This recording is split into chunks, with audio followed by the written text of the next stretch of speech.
recorded. I would like to call the regular meeting of March 11th, 2024 to order. Please stand for the Pledge of Allegiance.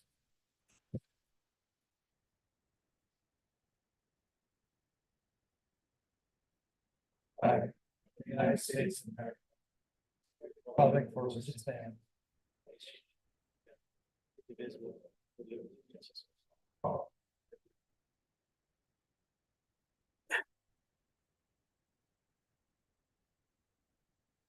We're a little light today, but we do have quorum, right? Madam Secretary, please call roll. Commissioner Benninger, Present. Commissioner Escamilla, Commissioner Leo, Here. Commissioner Ramos, Commissioner Wu, Here. Vice Chair Oliva, Chair Pham. Here. Chair quorum has been reached at 5:31. Thank you. Before we begin, I'd like to remind my fellow commissioners to turn your microphone on when speaking and off when not speaking. And when speaking, please place the microphone about 4 inches away from you. Members of the public may attend Planning Commission meetings in person or virtually via Zoom. I now invite the Commission Secretary to describe the way the public can access and participate in the meetings. This meeting is being live streamed via our portal at www.sana-ana.primegov.com/public/portal and to YouTube at www.youtube.com/City of Santa Ana videos. If you would like to provide public comment, you may do so in the following ways. Join the meeting via Zoom, enter meeting ID number 849-831-07449. When the item that you would like to comment on is being discussed, select the hand icon to let us know you would like to speak. You will be called upon by the name you entered. You can also join the meeting by calling 669-900-6833. Enter meeting ID number 849-831-07449. When the item that you would like to comment on is being discussed, press 9 to let us know you would like to speak. You will be called upon by the last 3 digits of your phone number. After you are called upon, you may press 6 to unmute yourself. For those who are attending this meeting in person and would like to provide public comment, please fill out a request to speak form and turn it into the secretary. All speakers will have 3 minutes to speak. I will alert you when your time is up. Moving on to public comments on non-agenda or non-public hearing items. Madam Secretary, does anyone wish to speak on any non-public hearing or non-agenda items? If you're attending this meeting in person and would like to comment on non-agenda or non-public hearing items, please fill out a request to speak form and turn it into the secretary. If you're participating via Zoom and would like to comment on non-agenda or non-public hearing items, please select the hand icon and unmute yourself. If you're calling in and would like to comment on non-agenda or non-public hearing items, please dial 9 and then 6 to unmute yourself. I will wait for a few seconds. Chair, we do not have any speakers. Thank you. Moving on to the consent calendar. Is there a motion to approve item A, minutes from February 26, 2024, and item B, excused absences? I move. A second. We have a motion by Commissioner Wu and a second by Commissioner Benninger. Madam Secretary, please call roll. Commissioner Benninger, Yes. Commissioner Escamilla, Commissioner Leo, I'll abstain. I wasn't here at the last meeting. You still have a majority of the quorum. Understood, but you're also okay to vote on the minutes as long as you we have reviewed it? I've read the minutes, Yeah. but I wasn't here, so I don't want That's fine. to, I mean, I just safer that way. Okay. Commissioner Ramos, Commissioner Wu, Aye. Vice Chair Oliva, Chair Pham. Aye.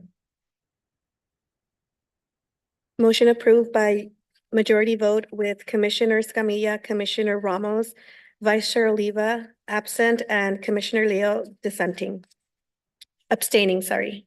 Commissioner Leo abstaining. Thank you. That concludes the consent calendar. We don't have any public hearing items today, but we do have a work study session. Fernanda will now provide a brief presentation on the proposed zoning code amendments addressing electrified security fences. Chair Pham, thank you. Before Fernanda begins, I'd just like to introduce the topic to you very high level, that zoning ordinance amendments are items that can be staff initiated, as we've brought before to the commission from time to time, as well as initiated by any interested party upon filing an application. So our audience members today, AMROC, have filed an application for a zoning ordinance amendment to amend the zoning code sections that concern electrified security fences. So Fernanda tonight will present on what's being applied for. And the goal will be to get the commissioner's feedback on the topic and any sort of areas of input that the applicant can then take away and continue to work on the application on. And we'll also be happy to answer any questions as well. Thank you. Thanks, Ali. Thank you. Good evening, members of the Planning Commission. Sorry. The purpose of this work study, as Ali mentioned, is to obtain feedback regarding an application that staff received proposing to change section 41-610.5 of the Santa Ana Municipal Code for electric fences. For context, on December 28, 2022, and then on February 7, 2023, City Council approved numerous zoning text amendments to the Santa Ana Municipal Code. The amendments included the following criteria for sites to be allowed to install electric fences. Sites had to be within or have to be within light industrial M1 or heavy industrial M2 zoning districts. Properties must be abutting railroad right-of-way.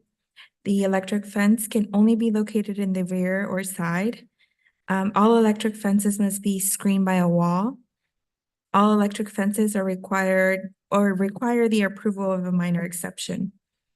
Then on June 30th of 2023, AMROC filed a zoning ordinance amendment application to amend section 41-610.5.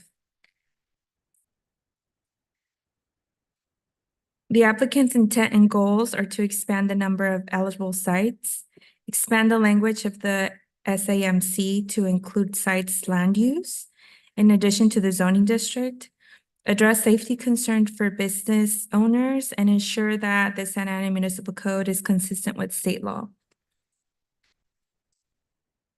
Based on the current regulations, the sites that are eligible to install an electric fence are highlighted in the bright yellow boxes with the red outlines.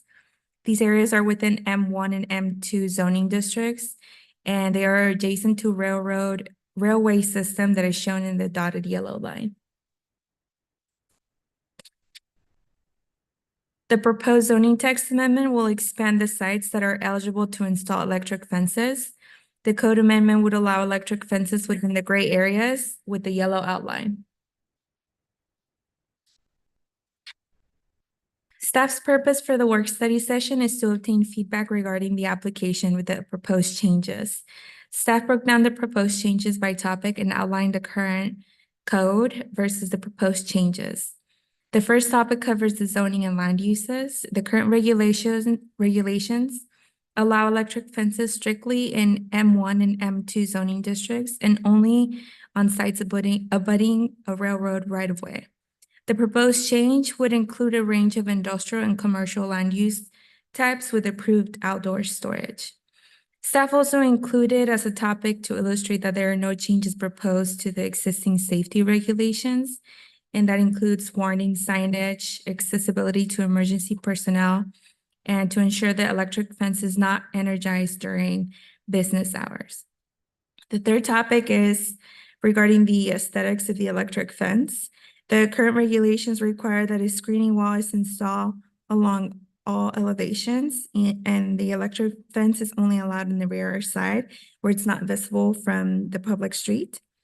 The proposed changes would allow electric fences on all elevations as long as they're not located within a required setback or landscape area. And screening would only be required along the primary elevation, and fencing would be required on all other elevations. Oh, sorry. The last topic is the entitlement. The current code requires a minor exception. The proposed text amendment would include the requirement for the minor exception in industrial uses would not change. But in addition to that, we would require a conditional use permit for commercial sites. The next steps would be to, for staff to evaluate the commissioner feedback. Then the applicant would need to consider the feedback that was received. Then we would schedule a planning commission public hearing. And then lastly, we would do the first and second reading with city council. And now we're open for questions. Thank you, Fernanda. Commissioner Wu, let's start us off. When we set up planning guidelines and laws and rules, it's sort of like a stop sign. The stop sign does the job. We go out and study where the stop sign needs to go. But the obedience that the stop sign is there is something that is a matter of behavior from people in the city. Okay. And I know our charge is just to look at the policy. I know that. My concern is that previous planning through the decades have gone into neighborhoods. And as a result, the railways are used as walking paths and other things over time by neighborhood kids and all that. And while it's not our charge, I was wondering if there's any consideration for public education that as we put up these fences, because I see no reason why not to have it. But I also see a need somewhere to provide the public education so that we could begin to utilize walkways and the plethora of bike paths and other things that we have built up per our general plan for more use of open space for pedestrian and bicycle path and for scooters and all that. So it's more of a question of like, how do I ask that or refer the issue to be dealt with somewhere else? And so that when we focus on the issue of these fences, we could just deal with that. I don't know if I made myself clear. Thank you, Commissioner. We understood your comments and the emphasis that we need to consider if we were to pass this type of ordinance that would expand the use of such a fencing throughout the city as requested, that there needs to be a certain level of education for the public about this new technology. So your comment have been heard. Certainly, if this type of fencing is going to be implemented in our city, we do see a need that on the expanded use where they could potentially interact on a much higher level with the public, that a certain level of education needs to be provided about the technology and about the way that it's used and the requirements and stipulations. So thank you. And I think staff's dotted out by limiting it for now to M1 zoning areas where it abuts to a railway for the delivery of goods to That's those correct. Right now, it's very limited use. It's in the manufacturing zones, and it's only within the when it's directly adjacent to a railroad right of way. Right. But some of our neighborhood have OM1 zoning mixed with other kind of zoning, which we are also in the process of trying to make more consistent as well, right? Yeah. We do have those situations that exist, but however, when it's the code right now is very clear, when it's certain distance of a residential use is just not permitted. Before we continue, let the record show that Commissioner Escamilla and Commissioner Ramos just joined us, and Commissioner Leo, your comments? Yeah, it's timely to bring this forward at this point. I thank staff and the applicant for bringing it forward. I had some general questions and then some specific questions.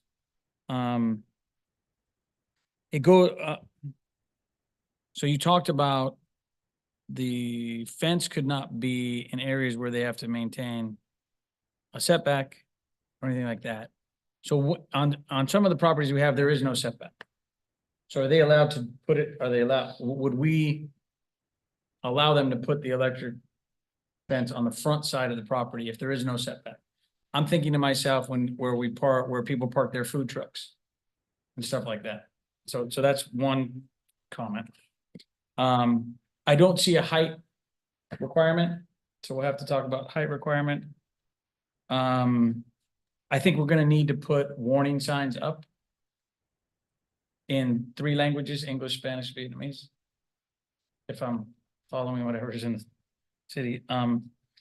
I don't know if we're gonna require, and we need to think about, are we gonna require the person who puts up the electric fence to carry general liability insurance to cover if someone does get electrocuted? I mean, it's gonna happen.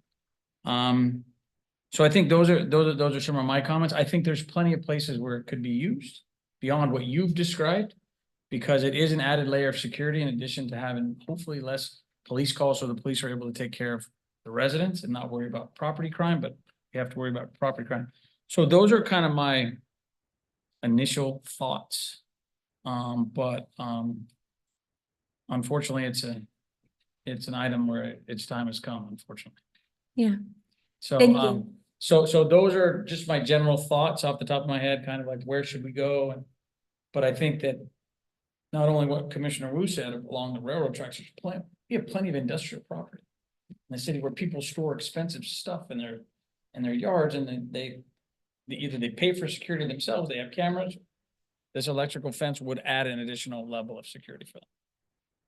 Those are my thoughts right now. See what else I hear. Commissioner Benninger. Yeah, I just kind of echo the same thing as what Commissioner Leo said, and that's the fact that would like to know limits, power wise, what have you. I related to this gentleman that when I was 20 and I went to a friend's farm, brother's farm, I found out what electric fence can do for cattle. And they put me just square right in my butt. It worked.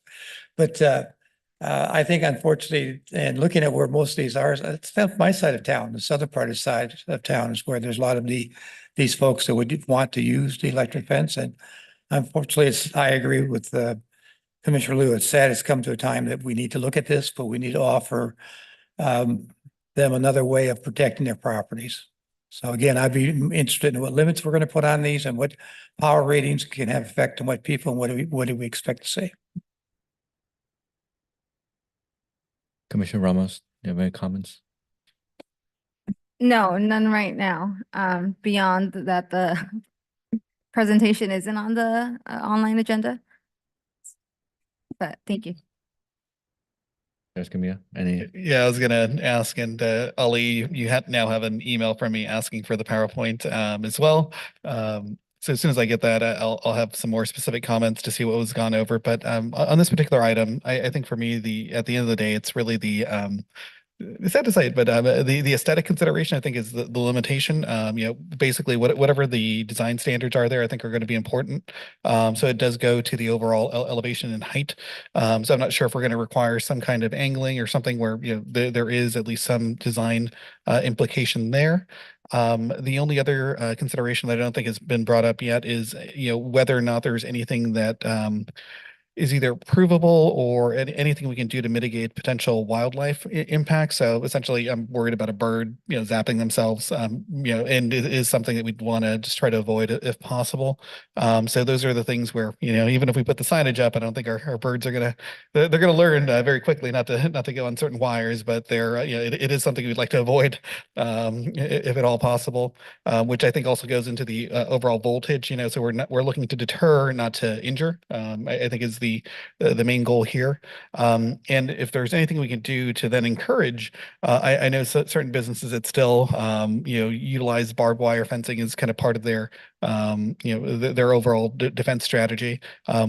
might be better to replace that with electrical. I think it, just aesthetically, it also looks better. So I'm not sure if we're going to allow both of those to occur on site. My understanding is that barbed wire is not able to be visible from anywhere in the public right of way. Don't know if we're going to have those same considerations. I don't think so necessarily, but we do want to kind of have more details to what those requirements are going to be on visibility for the electric fencing. And I know this is a work study on electric fencing, but I think it also brings up the question of overall fencing guidelines, fence guidelines in the city. I'm of the opinion that we should probably look at that 3.5-foot limit in the near future, but that's for another discussion. But I think fence related questions there. And I would say that, yeah, at the end of the day, if there's anything we can do to require higher quality fencing, I think that's also reasonable to include. So if someone's asking for an electric fence, what is it that we can include so that it just looks either modern, nicer, or just superior to a chain link fence with a bunch of electrical wires attached to it, I guess is the thing I would like to avoid. Thank you, Commissioner. Yeah, I think I'll follow along that line of particularly my interest is in the front yard fencing, whether or not that will what will supersede what, the 3.5 feet on arterial roads, or if it's a 6-foot electrical fence. So what would supersede what in terms of design guidelines? Also, my main question is that have we seen a need for the expansion of the use?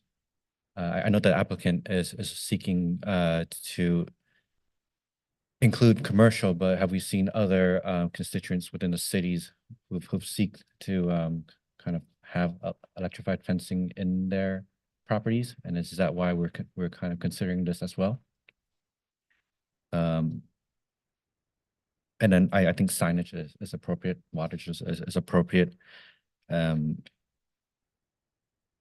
my one last question is that there was mention that it was either a screen or a fencing that would cover the electrified fence. I'm not sure what the difference is in the two verbiage. Yeah. Hold on before you, Fernanda, can you put up the slide that what's in the current ordinance? Because I think that'll help Commissioners Ramos and Escamilla kind of what we have currently and what's proposed. Because this is kind of the Thank you. meat and potatoes of what we got to discuss. And I have the same question you do about what the fence looks like and that kind of stuff, but that may be for the ordinance. And then also, if there are other cities that have passed ordinances, that would be helpful as we go through the process. And commissioners, a lot of these questions are ones that we're taking note of because we will be answering and providing the information in the staff report that ultimately comes forward before you as well. So just know that a lot of these questions that you're raising tonight, they are useful for the information that we'll present down the road. And the signage, I'm assuming will be in multiple languages, right? That's a comment that we'll take into consideration, and the applicant is here to hear as well. So. Commissioner Ramos and Escamilla, would you like to add some additional detail before we have the applicant speak? Just highlighting, I think, some of the questions that have already been asked. So I believe you brought up just the need for the expansion. I'm also interested in that and learning more about that. And thank you, staff. I now do have the presentation that I'm seeing. And then also would like to echo Commissioner Wu's comment about putting signage in multiple languages. I would imagine that that will be an expectation, as everything the city publishes is now in English, Spanish, and Vietnamese. Commissioner Escamilla. Yeah, I guess, with the looking at the matrix up here, I guess the biggest thing that we seem to be proposing to expand is just where these can go. So I know that we like to, keep it simple and have one rule for everywhere, but I'm not sure exactly how or what the possibility would be to break up the levels of review based upon what the existing site conditions are. So if we do have something that's near residential, commercial, or some form of, mixed use area, that we would be looking at that slightly differently than a purely industrial or commercial zone. So I think just providing some options there for consideration might be important. And I guess the other limits too would be if we're looking at, and I might I'm only aware of this because I know that we have issues along the Santa Ana River where, you really want the electric fence pretty much up to the property line. So there might be instances in which you would want to have an exemption to allow for the fencing to be all the way to the property line as the deterrent rather than kind of at 5 feet back. So there might be appropriate sites and locations for that. But again, just to provide as many options there, I think all of that is worth looking into and kind of developing the recommended combination of those variables to the commission would be what I would be looking for. Thank you, Commissioner. Would the applicant like to approach?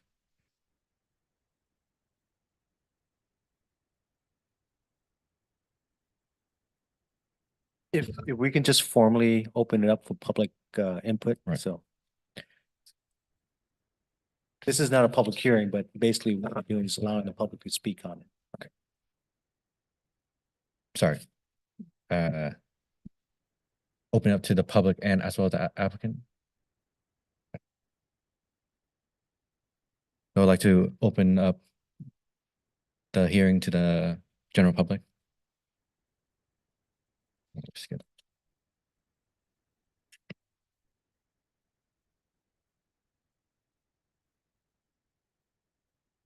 Right, Madam Secretary, do we have any members of the public who wish to speak on the matter?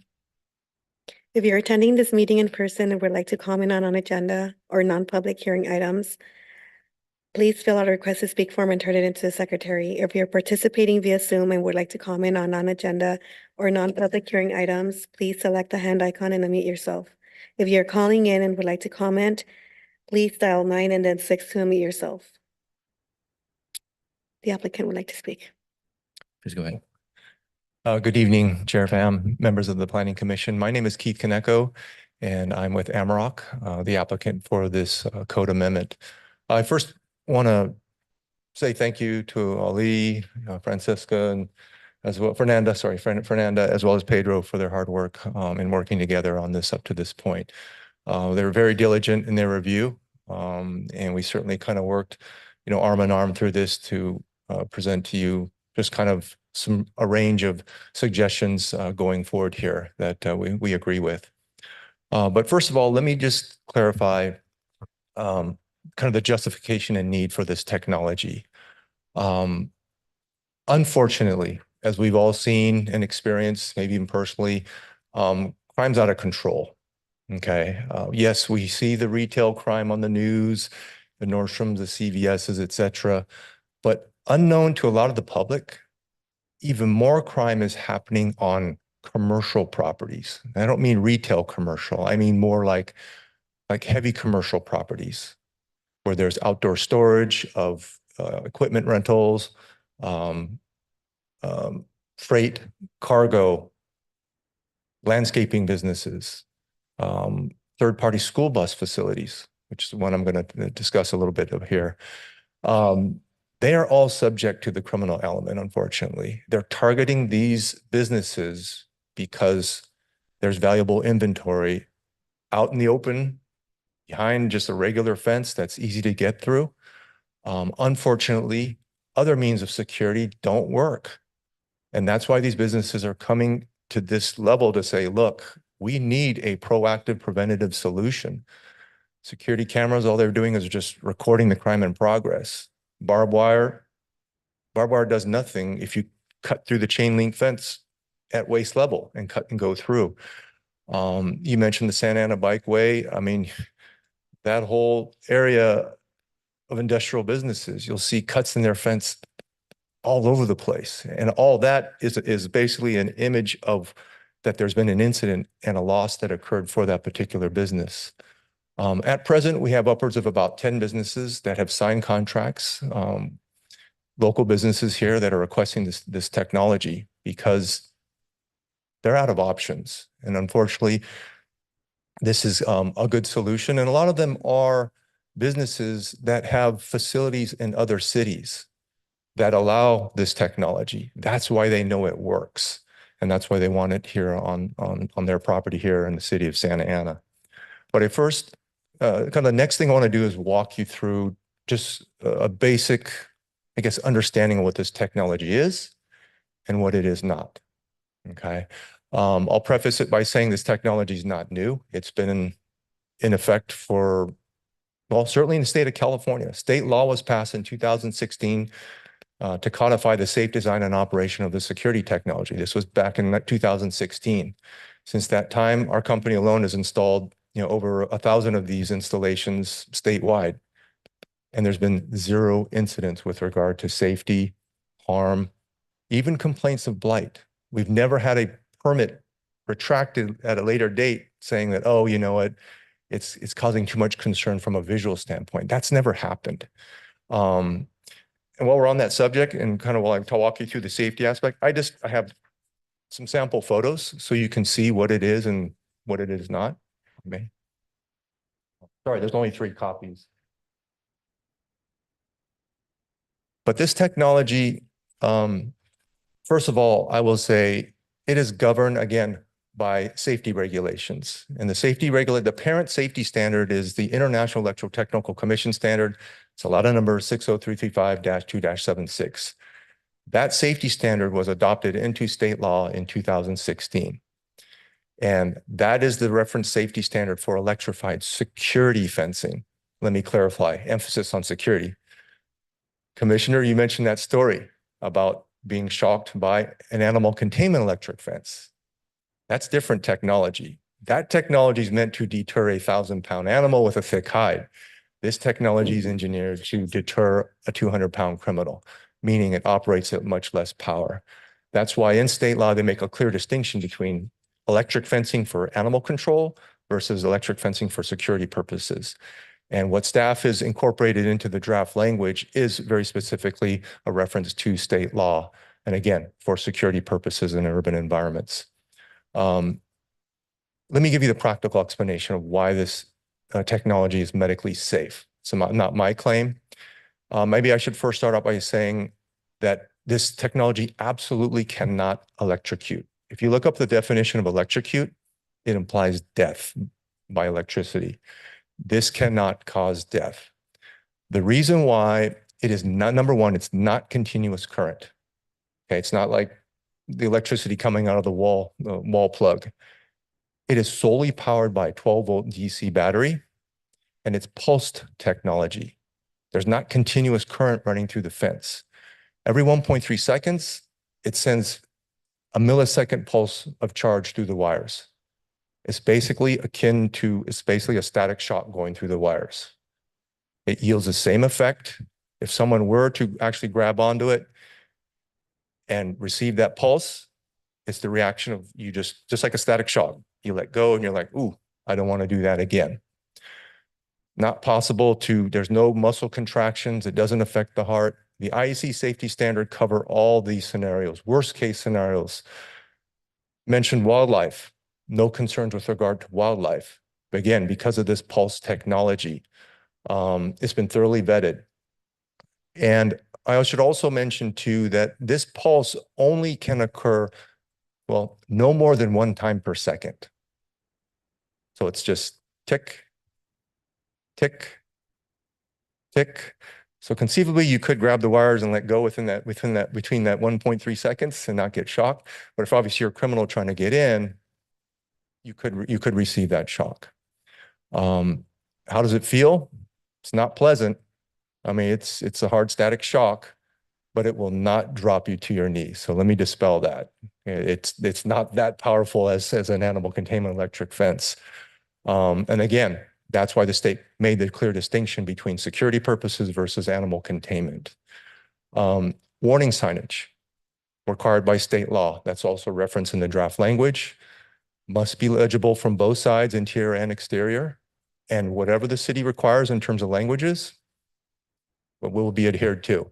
3 languages have been mentioned. If you need more, that certainly can be accommodated as a condition. And those warning signage must be placed along the exterior, about at a minimum every 30 linear feet. That's what state law requires. If you need it a little bit closer, that's fine as well.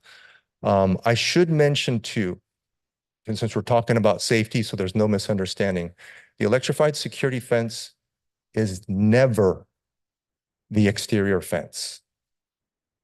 Never. It's always installed on the interior of a property and behind a permitted regular fence or wall, whatever the city requires of that business. So no one inadvertently just walks up and touches the electrified security fence. They will have to, number one, ignore the yellow signs.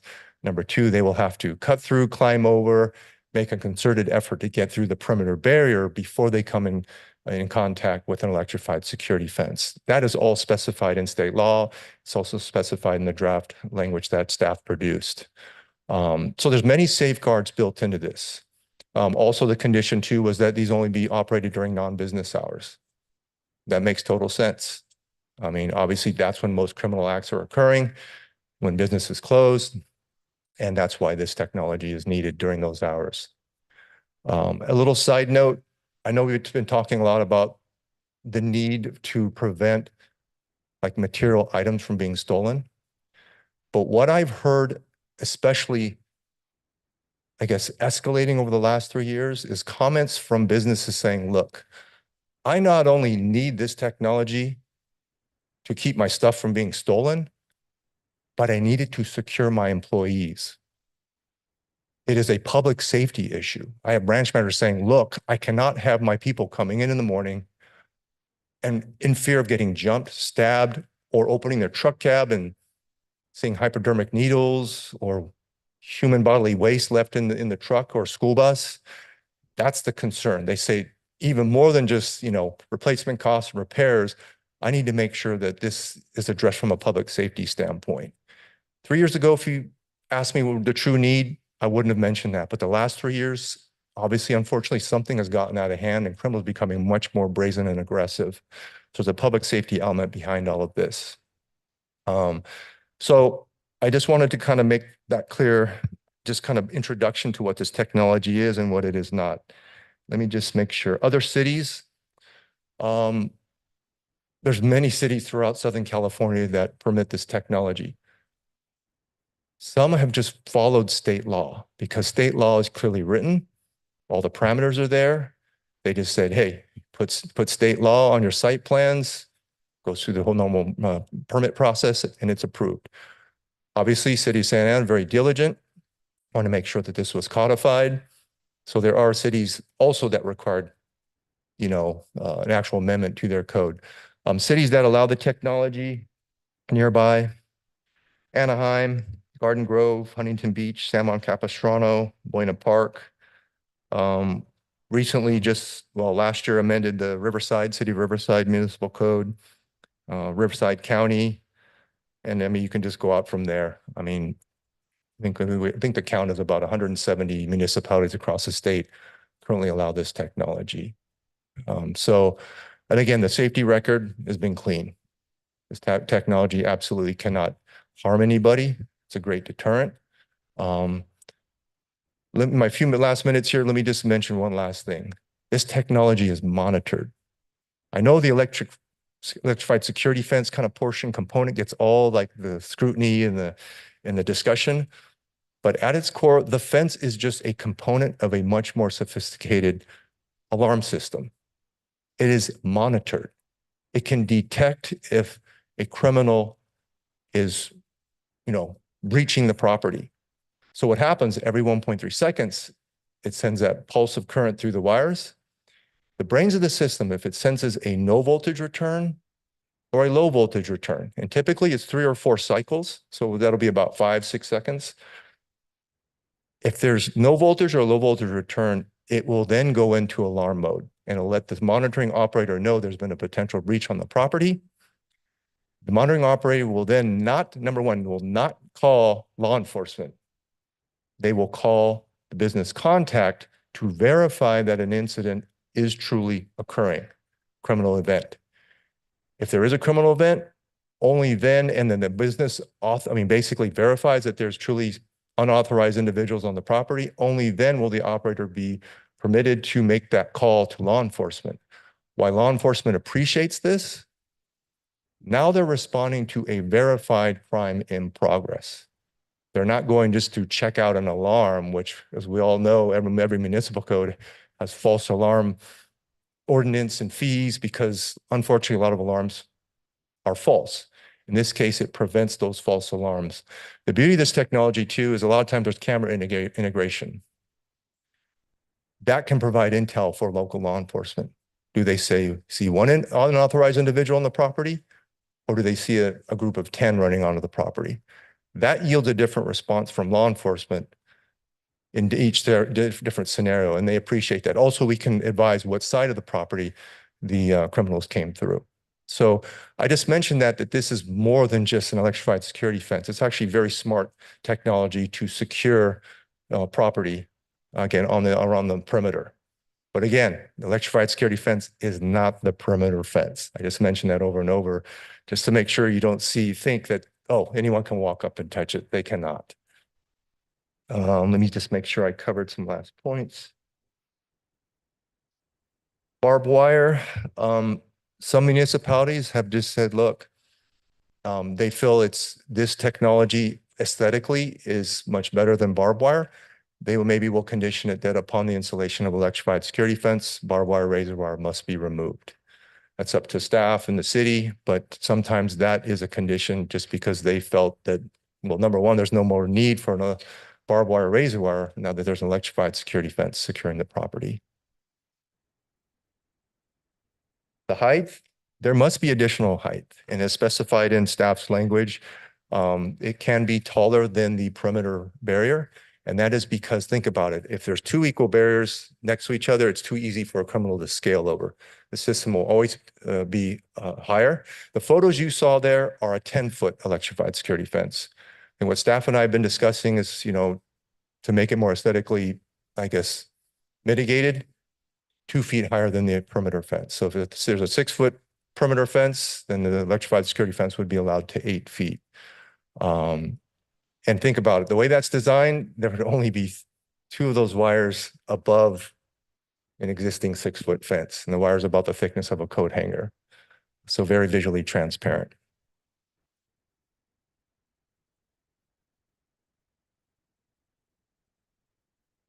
Thank you. Okay. One other big add to this technology, as I may have mentioned before, it's not connected to the grid. It's not connected to mains power. That's number one for safety. Number two, it's also for security, meaning the bad guys can't come in and cut main power to the site and take down the security system. The system is perpetually recharged. The batteries are recharged by solar. This is green technology. Our company's been doing this for decades. We were green before green was cool, as we like to say. But again, for safety and security. And there's usually just 2 solar panel arrays, about that big. And that's what, basically keeps the batteries recharged and powers the whole system perpetually. So thank you. I'm available for any other questions. So since this is a work study session, if any of the commissioners have any pressing questions they would like to address, if not, I would recommend we wait till we have a staff report and we wait till we have time to review the adequate details, and then we can address those issues when the items presented. So I would recommend at this point is to basically bring the discussion and question back to the Plan Commission. If you have any clarifying questions, this is not meant to be a back and forth with the applicant, but directed to staff, and we'll make sure that that's documented for our process. not for the applicant, right? Not for the applicant, right? For staff? For staff. Okay, go ahead, Commissioner Wu. As I understand the presentation and what's up there, is that there is existing state law, right? And do we know the area where we want additional or less, or are we just going to conform with the state law as it applied to our city?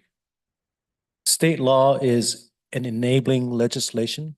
We, as a city, has adopted existing regulations that allows electrified fencing at certain locations, as we previously mentioned, along the railroad right of way for industrial properties when it's not certain distance from residential, I believe it's 150 feet. So that's where we currently allow for electrified fencing now. State laws allow for on a broader scope if the city chooses to apply that to a broader scope, but we have chosen to limit it right now to those specific properties. The applicant has submitted an application to expand the ability to install electrified fencings to additional areas of the city as the staff have provided for the commission in the map. And that's where I was thinking of the commercial use as they have some customer in line. And one question I have is that while we're thinking exterior, this technology is also something that might be needed on the interior, particularly with those businesses that have very expensive raw material, you know, let's say platinum or something like that. I'm just making it up, but so do we need a definition of the exterior interior, or is it already defined by the technology use as we're applying it by height and, you know, usage? The other thing is that, did I hear from the applicant that it also can be used with cameras as well? Okay, so the technology takes us beyond just what a barbed wire would do and just electrifying the whole fence. So we have to kind of view this thing in terms of the policy and the limitation of staff to only doing the right of way may not encompass what I think is a couple of property right now that are they have rental buses, rental equipment, you know, and other storage facilities that are near schools and different facilities. That maybe we need to expand the definition beyond the railroad, which it seemed to be a very logical first step. But do we need to, in this motion, start thinking of the second step? At this point, it's really a discussion. Thank you for bringing all those comments up, and it's something that certainly we'll note as it relates to better defining the location and the use and allowable permitting on property. So we'll definitely have to address that. Thank you for bringing that up. Yeah, and the reason for this is, again, whenever we do come up with regulation and zoning thing, explaining it to the public so they understand it. You know, once you begin to understand it a little more and be able to ask the kind of question we are, you see it as something that's a little different than what you are afraid of. And so I'm just hoping that if we come together with policy, let's not piecemeal it. Let's get what we need to do the job. Thank you. Yeah. Commissioner Ramos. Yes, I have a slightly related question. So I know we heard that the electric fence would be like the second fence, the fence in front of that would be a non-electric fence. I'm just wondering if there's ever a need for there to be a non-electric fence on the interior as well, like as an added level of precaution. So I know in some of these images that were shared by the applicant, it seems like there's cars that park just right in front of what would be that electric fence. So I'm just wondering if, I mean, I will admit that I am not like an expert on this technology. So I'm just wondering what would happen if in any case, like a car hit that electric fence? Like, is there any additional barrier that might be needed as well in the interior for safety purposes? Thank you, Commissioner. As kind of touching on the theme, that is something we'll definitely look into. I can't say in any of the cities that we surveyed when the original ordinance was adopted that we found that a third fence was ever called out. But given that was about a year or two ago, and you know we're in 2024, we can always continue to reevaluate and research the topic and see what best practices might be. Thank you. And then my only other, I guess, question comment is on best practices. So I am curious to see what other cities in Orange County have a similar ordinance and what the components of that are. So if it would be possible for staff at a later time to come back with like a comparison, so we can ensure that whatever we create, similar to what Commissioner Wu was saying, is as thoroughly developed as possible. that'd be great. Thank you. Commissioner Benninger, No comments right now. Commissioner Escamilla. Yeah, I just wanted to, I guess with all things that we do in planning, I would hope that we decide on using materials that age gracefully. So, one of my, I guess concerns over time is they go up, they look nice, and I appreciate the visuals that were provided. I think definitely the Cadillac of electric fences here, but we don't want a series of rusted poles, I guess, all over the city eventually. So I guess either the material requirements so as to prevent any sort of rust accumulation, or specific paint and or other maintenance requirements as part of the conditions. I think it's also important to look at. I always say if we can ever make everyone paint things blue and gold, the city's official colors, that's always great. But that's a conversation for another day. But I would like some kind of consistency aesthetically with the various installations, because I figured that what we saw was probably just from one company today, and there might be other companies that have a slightly different style and design. So we want to also have an understanding as to what the contemporary marketplace has for options, so that we have a true understanding of visually what potentially is out there. Commissioner Leo. So I heard during the discussion, we need a minimum setback between the front fence and the second fence. You guys figure it out.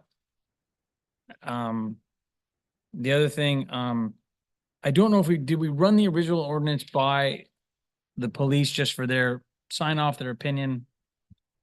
Just kind of get sign off. That'll probably help the process. I can think of many city and county yards in the city of Santa Ana that could use this fencing, along with some places where they store school buses and other things. I think, we're facing something we actually need to deal with and do. And I'm glad that it's before us, but I think makes a lot of sense. And given that technology, and given the fact that it's green technology is always helpful, right? In our process in the city. So that's. Thank you, Commissioner. My only comment or question for down the road is whether or not it mentions that it needs to be a CUP, whether or not it could be an administrative review.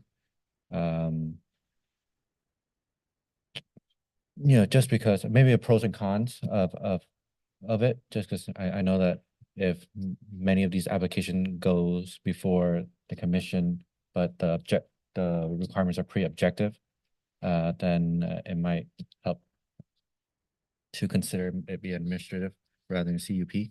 That's something to consider, the pros and cons of. Other than that, I do agree. We have a lot of properties that do require security, and as long as it's done tastefully, I think it's a very appropriate. Commissioner, When you guys come back, it's running through my head. You guys, finance probably keeps track of what we lose or the damage in the city yards, right? Whether you guys have to get homeless out of certain places, whether there's graffiti, whatever it is. And I'm wondering if there's a cost element and a possible cost savings to the city if we were to go down this route. So I don't mean it as extra work, but somebody's got a line in a spreadsheet somewhere saying this is what we lost this past year. So it was just a thought, because I guarantee you the county probably keeps track of what they lose too. So to some extent. So I just raise it as a cost savings. If we're in tight budget situation, it's a possibility. seeing no other comments from the commissioners? Commissioner Webb? Well, I think what we need is a clear definition for usage, because there is a demand out there. And the more that we could define what that is, where the state leads off and what we need to do. I just don't, one of the concerns I have is, which is why we're upgrading and making some of our language consistent, is that the historical hodgepodge planning makes it a challenge to get something consistent. And that drives me nuts to try to figure out a consistent, but you guys get paid to do that. So I hope we do, and we do it in comprehensive way that will pass through the city, that we could recommend something to city council, because we're all in unanimous agreement that this is needed. It conforms with state mandates, and it also helps to protect our citizens, but also help our businesses to be more safer for their employees, and also from theft, which is a big problem. Because I have a business that has 600 employees, and we have a lot of materials, and it's hard to watch all that. Thank you. Thank you, Commissioner. That concludes the today's work study session. Moving on to closing comments. Staff have any closing comments for today? I have none. Just thank you for all your input. Certainly, it's been very informational and very helpful for us in terms of working on the preparation for the information for you. So with that, I don't have any other comments. If she's listening, happy birthday, Mom. Commissioner Benninger? I don't have many comments to say, except St. Patty's Day is coming along. So I hope wish everybody a very happy and safe St. Patty's Day. And we'll see you here on the 25th, I think, is our next meeting. Commissioner Escamilla? See, Carl, we give it equal time. We got St. Pat Days coming, right? I didn't have anything, but now my mom will be angry if I don't wish her a happy birthday, but it passed last week in my defense. But thank you, Ali. Commissioner Leo? Yeah, I don't know who's producing the positive stories about Santa Ana. We had one a week and a half ago, I think it was, about Heritage Barbecue opening up a location. There was one today about, or yesterday or today, about a 30-unit site that's, I think more of that helps, because we're always fighting the other stuff because we are the county seat. So if we can get more positive stories, who's ever placing them, thank you, keep doing it. And we'll figure out a way to continue to do that. But I think it's great when you see positive things happen in the city. So thank you. Commissioner Leo, any closing comments?